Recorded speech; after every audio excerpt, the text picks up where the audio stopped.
बदीन मां सिंधियाना news network जी reporter रोशन दिनकोरे जो मूजिब ज़िला इलेक्शन कमिश्नर ऑफिस बदीन पारां ईंदड़ जनरल इलेक्शन में वोट की अहमियत बाबत अवाम में आगाही फराम करण लाइ एक आगाही सेशन ज़िले इलेक्शन कमिश्नर ऑफिस बदीन में थी गुज़रियो। इन मौके ते आगाही सेशन के ख़िताब कंदे district election commissioner Badin Mohammad Hanif चयो त क़ौम जी तक़दीर बदलाइण लाइ वोट जो सही इस्तेमाल तमाम ज़रूरी है। हुन चयो त हक़ीक़ी जमहूरियत सां ही मुल्क तरक्की करे सघे थो। दुनिया में हाणे रंग नस्ल मज़हब ऐं ज़ात पात जो फ़र्क़ ख़त्म थी चुको है, पर बदकिस्मतीअ सां असां वटि अञा बि इहो फ़र्क़ कयो थो वञे। इन फ़र्क़ के पंहिंजे वोट जी ताक़त सां ख़त्म करे सघिजे थो। हुन चयो त वोट में हर मसइले जो हल आहे। वोट जो ॿियो नालो इनकलाब आहे।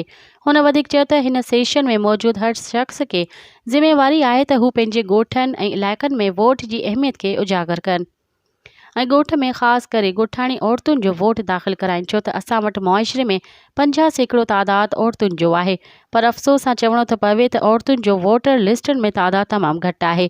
हुन चयो त वोट क़ौम जी अमानत आहे, इन्ही जो सही इस्तेमालु सभिनी ते फ़र्ज़ु आहे। हुन चयो त मुल्क जी तरक़ी जो राज़ पिणु वोट जो सही इस्तेमाल में आहे। असांखे घुर्जे त असां चूंडुनि वक़्तु क़ाबिल ऐं ईमानदार क़यादत खे अॻियां आणियूं। आगाही सेशन में सभिनी मकतब फ़िक्र जे नुमाइंदनि, औरतुनि, नौजवाननि ऐं अक़लियती मेंबरनि वॾे अंग में शिरकत कई।